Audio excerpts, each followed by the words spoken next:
Hello again. We're going to talk here about pancreatitis. We'll talk both about acute and chronic pancreatitis, which are two very separate and distinct entities. We're going to focus more on acute pancreatitis here because we addressed chronic pancreatitis in the malabsorption section. So you can refer back there if you want a little bit better treatment on chronic pancreatitis. So this is just our schematic. We're going to be focusing on the pancreas and the common bile duct. Those are the two parts that are implicated in pancreatitis, and I suppose you could also say the gallbladder is as well. So what is the pancreas? Let's just review here. The pancreas is both an exocrine and an endocrine organ. So 4 of these things are going to go into the blood. 2 of these things are going to go into the gut. So into the blood, you got insulin, glucagon, somatostatin, and pancreatic peptide. Insulin and glucagon, as you remember, they regulate the blood sugar. So insulin will increase the cellular uptake of glucose, and glucagon will decrease the cellular uptake of glucose. As far as amylase and lipase, amylase breaks down carbohydrates, and lipase breaks down fats.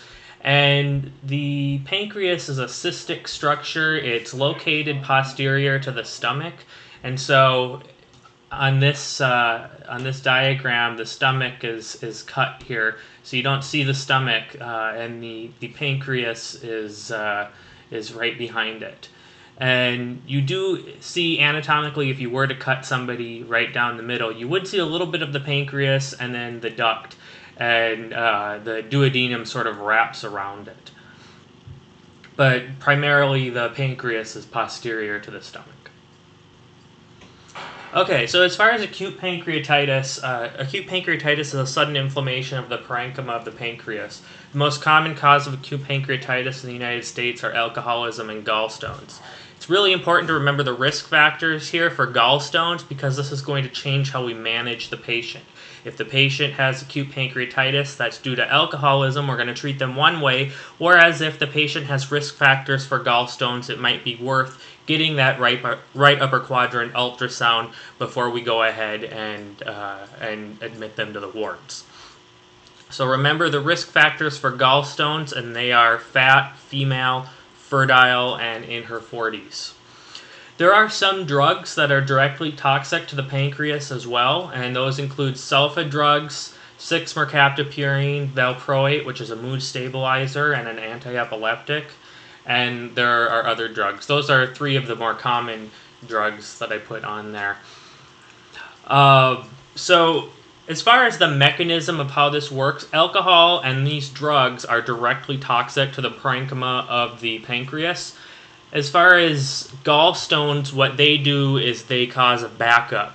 So if you look back to this diagram here, you'd see that there's a common duct where the pancreatic duct meets with the common bile duct. So you have your left hepatic duct, your right hepatic duct, your gallbladder duct, and then that's the common bile duct here, and then that meets up with the pancreatic duct, and that will empty into the duodenum. If you have a gallstone that gets right to the end of this common duct here, after the pancreatic duct, then you can get backup in the pancreas. So where the pancreatic duct becomes, the pressure inside the pancreatic duct becomes increased because you have a stone blocking the outward flow.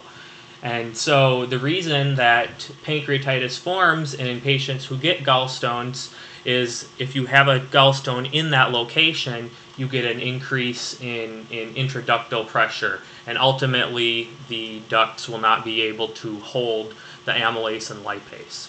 So when lipase and amylase are released from the pancreatic ducts and into the parenchymal tissue, this results in autodigestion and inflammation.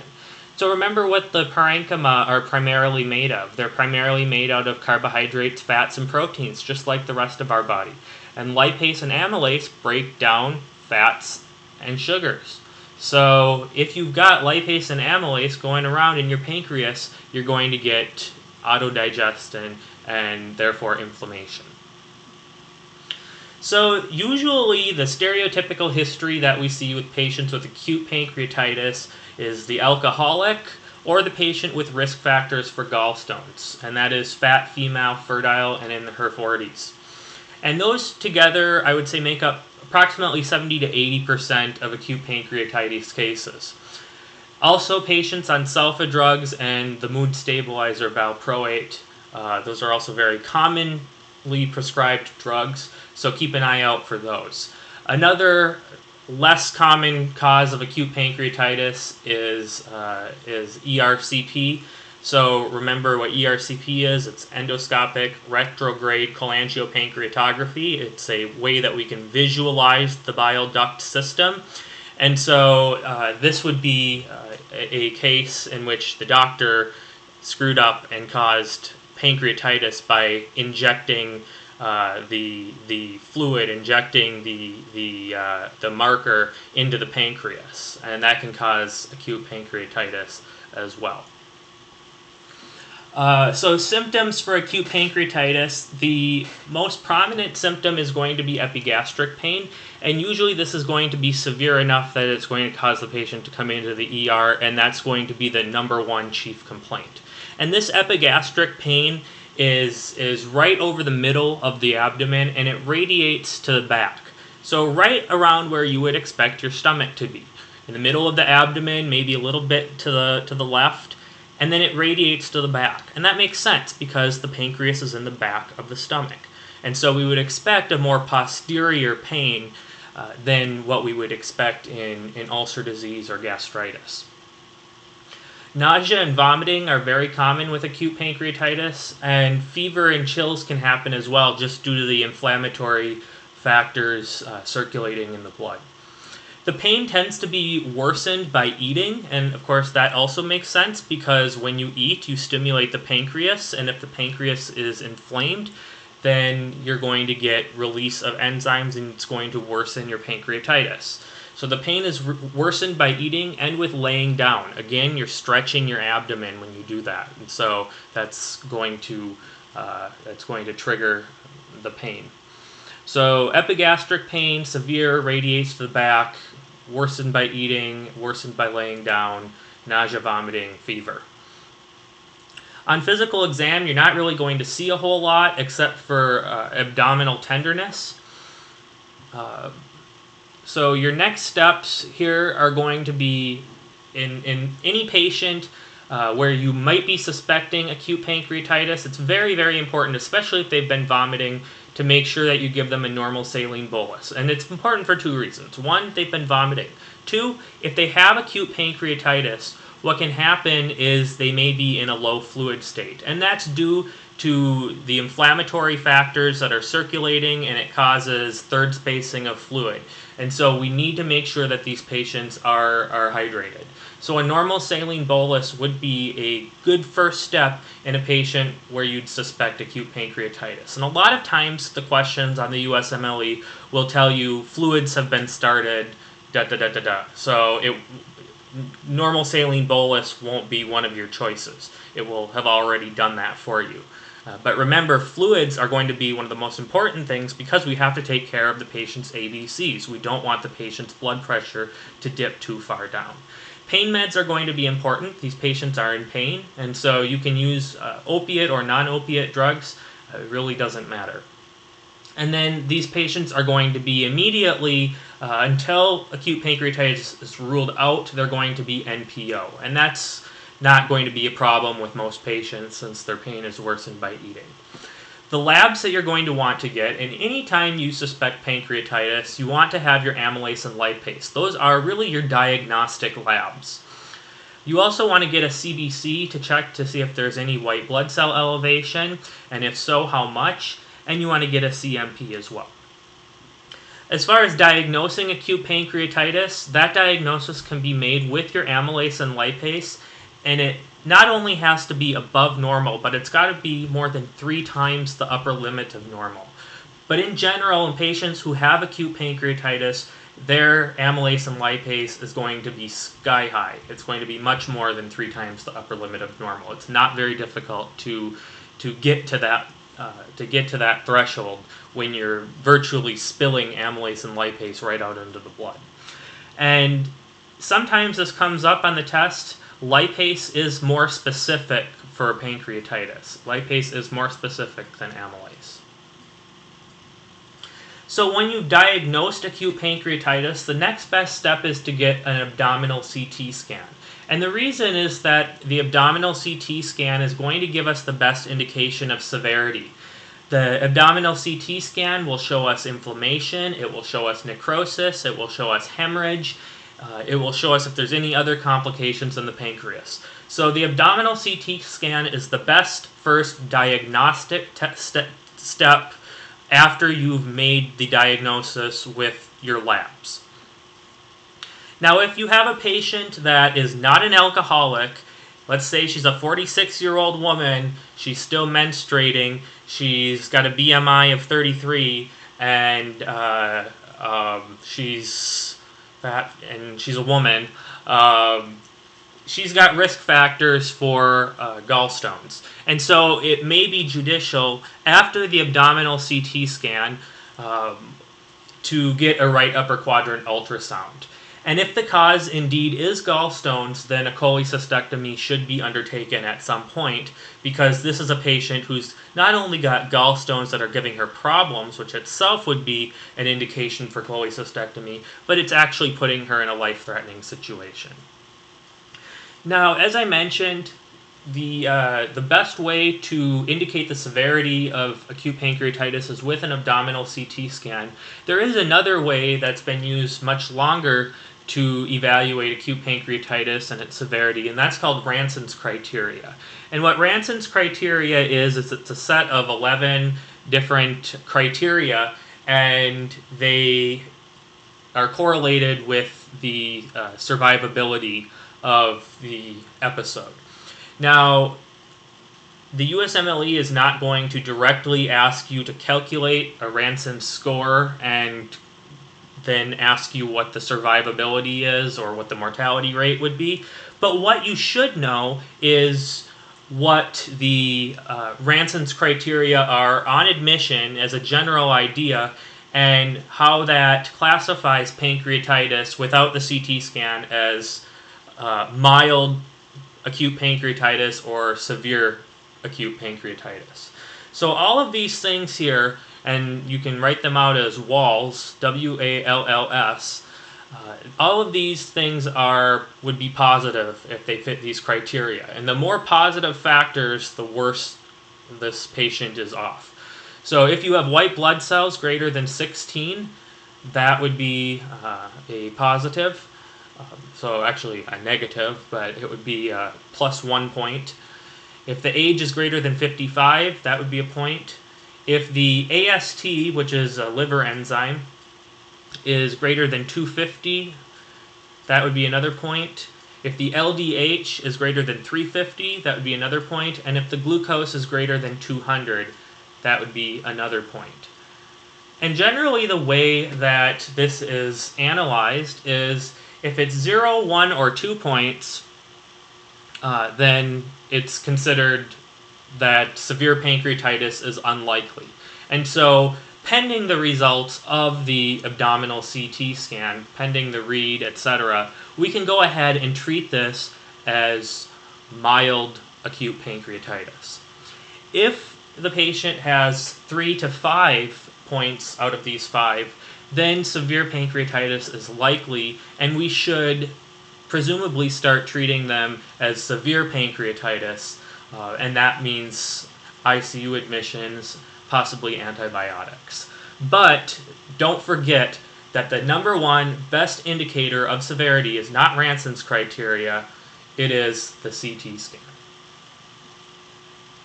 So here's the rest of Ranson's criteria. We sort of went over all of these. On admission, you have WALLS here, so I didn't put that in that exact order.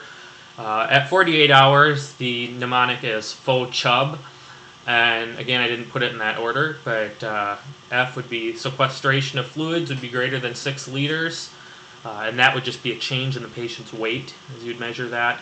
O would be the partial pressure of oxygen being less than 60 millimeters of mercury. C would be the serum calcium is less than 8. H would be the hematocrit would be greater than 10% fall from admission. U would be the urea, blood urea nitrogen, will have increased more than 5 milligrams per deciliter after hydration, and the B would be a base deficit of greater than 4 milliequivalents per liter. And this, after 48 hours, then you can assess what the patient's mortality rate would be. Now, I just want to bring up some pathophysiology things real quick right here. So why would the serum calcium be low in a patient with acute pancreatitis? Acute pancreatitis means you're going to have a low amount of lipase in your gut because the lipase is being secreted into the blood.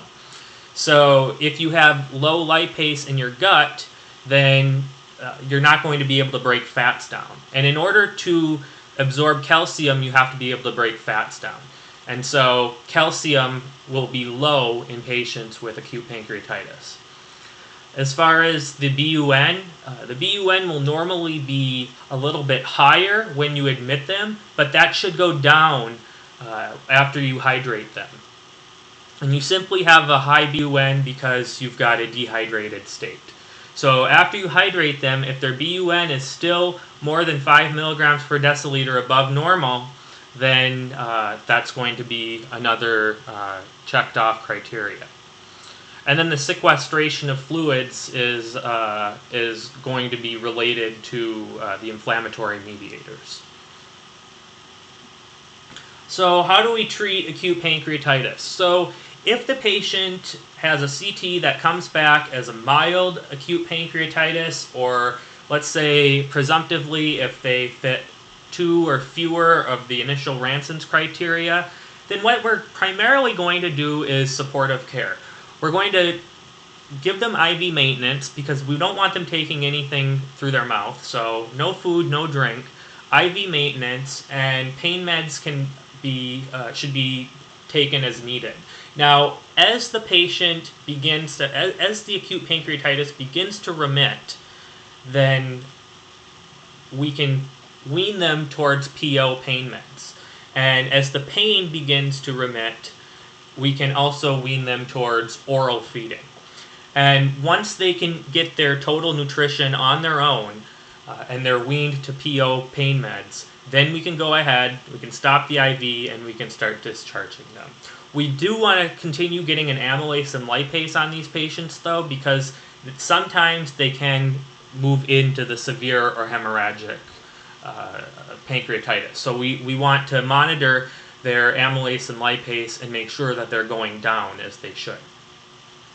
Now, if the patient has a severe or hemorrhagic pancreatitis based on CT or presumptively based on your initial Ranson's criteria, you're going to want to admit this patient to the ICU. There's 2 really important things that you should be doing, and one is to start broad-spectrum antibiotics. And you're not going to be starting these antibiotics because the patient is infected. You're going to start these antibiotics because the patient has a likelihood of becoming infected. So it's really a prophylaxis. You can use any of the carbapenems, but preferably you should use imipenem, or you could also use cefuroxime. So imipenem or cefuroxime should be started in severe pancreatitis.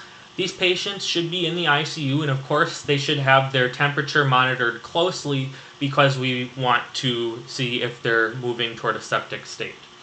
They should have serial labs done, and by serial labs I mean CBC, CMP, etc., because we want to check their end organ states. We're worried about renal perfusion. We're worried about blood oxygenation. So those are going to be really important as well. Like your other pancreatitis patients, they should be on IV maintenance. Pain meds should be given as needed, and they should be NPO. And the whole NPO thing behind pancreatitis is because we don't want to stimulate their pancreas while it's healing. In order to heal the pancreas, you've got to give it a rest.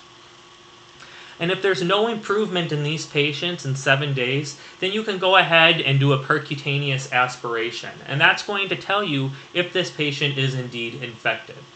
And generally, the ones that you're going to need to do percutaneous aspirations on are the ones that you haven't started imipenem or cefuroxime on. That's not necessary. I wrote may start. You don't have to give them. It's not written in stone that you have to give them prophylactic coverage. Some do and some don't, but that's something that you can think about. So if there's no improvement in 7 days, go ahead with percutaneous aspiration. And if the aspiration comes back infected, as it usually would, then you're going to start imipenem or cefuroxime, and you should consult surgery for debridement. And in that case, that's going to be where you're actually going to take out the pancreatic tissue that's infected. Generally, if you've already started imipenem and cefuroxime and there's been no improvement, then you're just going to have to go ahead and consult surgery for debridement right there. Okay, so here's some CTs, and you probably won't get CTs this in-depth on step 2, possibly on step 3. But this is a normal pancreas here, and you can see that the pancreas has a lobular cystic structure. It's got various regions of high opacity and low opacity, and that's very characteristic of the pancreas. So it's kind of like that, kind of like when you hit the wrong channel on the TV. It's that lobular structure that you should associate with the pancreas. Now compare that here to this is an acute pancreatitis. You've kind of got a loss of that. The pancreas is a lot more homogeneous, and that's because it's inflamed. There's more fluid inside of it. Here you have less fluid, it's more lobular, and here you have more fluid, and so it's more homogeneous.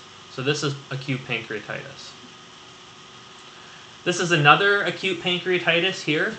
Again, it's the pancreas, apart from being larger, it's more homogeneous. And this is a severe pancreatitis, and this was the most obvious one I could find. But the pancreas has completely lost its structure, and in addition to that, there are foci of infection.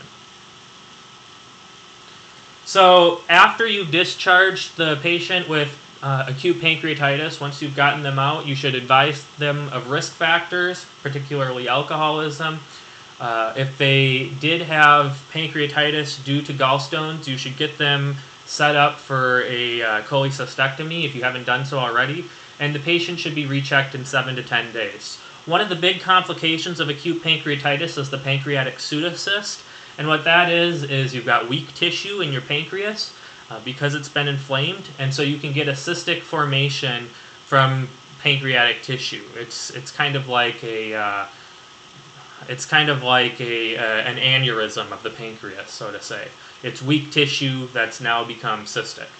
And usually this will present as a dull pain if it's even symptomatic at all. Sometimes you can feel it as a palpable mass. Any patient that's a few weeks away from acute pancreatitis, so we're not talking 6, 7, 8 months down the road. We're talking like 3 or 4 weeks after being discharged.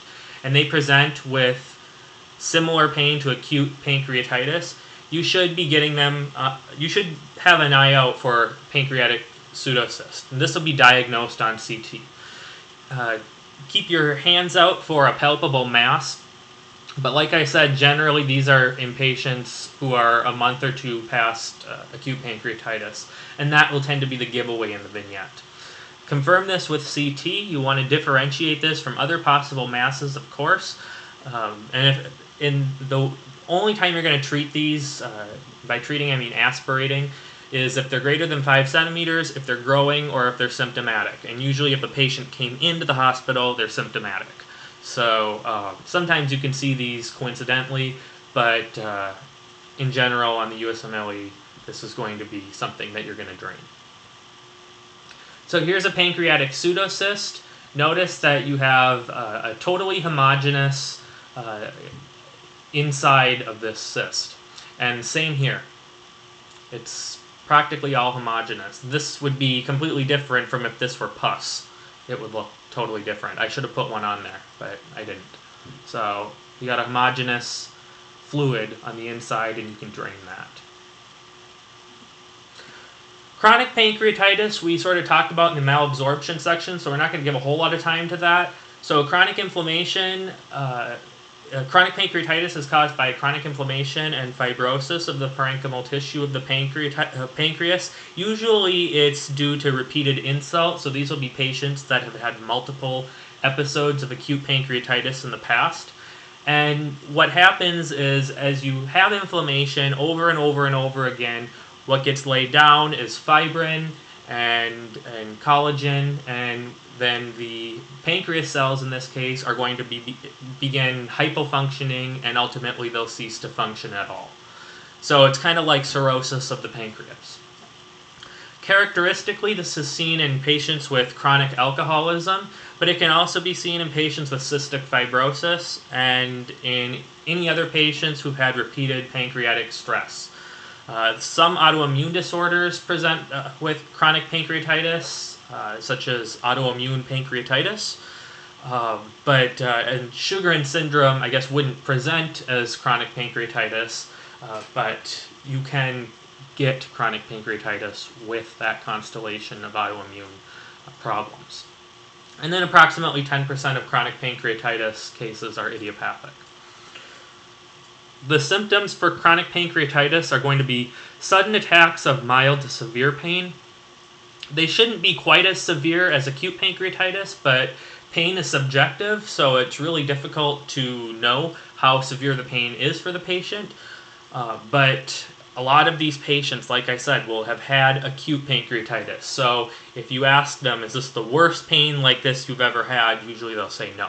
But sudden attacks of mild to severe pain, just like acute pancreatitis, is one of the symptoms. Another symptom, and this is sort of telltale, is weight loss, malnutrition, and vitamin deficiency. And the reason is because these patients aren't putting out lipase into their large intestine, and they haven't for a long time, so they are not absorbing fat. And if they're not absorbing fat, they're not absorbing the fat-soluble vitamins A, D, E, and K. The labs you're going to get to work this patient up are similar to the labs that you're going to get for acute pancreatitis. You're going to want to have your amylase and lipase, but specific to chronic pancreatitis, you're going to want to get an abdominal plain film. That's not an abdominal CT, that's just an X-ray of the abdomen. You'll want to get a fecal fat test and a CBC. And so here's what you would see in about 30% of patients with chronic pancreatitis. And this is a CT here because I wanted to show it better, but you should be getting an abdominal plain film. And here you can see in the region just to the left and right where the stomach is, you see calcifications, and they're very, very shiny. Same thing here on CT, but you should be getting an abdominal plain film. So what will our labs tell us in chronic pancreatitis? Our amylase and lipase, primarily we get this to exclude acute pancreatitis. There's no really lab results from amylase and lipase that are necessarily going to tell us chronic pancreatitis. But what it can tell us is that it's not acute pancreatitis. So remember, in acute pancreatitis, your amylase and lipase will have to be greater than 3 times the upper limit of normal. In chronic pancreatitis, it can be variable. It might be slightly elevated, it could be normal, or it could be depressed. But it won't be 3 times the upper limit of normal as it is in acute. On the abdominal plain film, as we just saw, about 1 in every 3 patients will have calcifications in the area of the pancreas. A fecal fat test can be useful because that will show fat malabsorption, and that would be expected in a patient with chronic pancreatitis. And then a CBC can be useful. These are just some of the routine labs, CBC, and a macrocytic anemia, so a high MCV and a low hemoglobin. That would show that you may have a patient with long-standing alcoholism. And long-standing alcoholism is a cause of chronic pancreatitis. So that can be another clue. For treatment, we are going to give these patients pancreatic enzyme replacement therapy, and that's to help with their malabsorption and their malnutrition.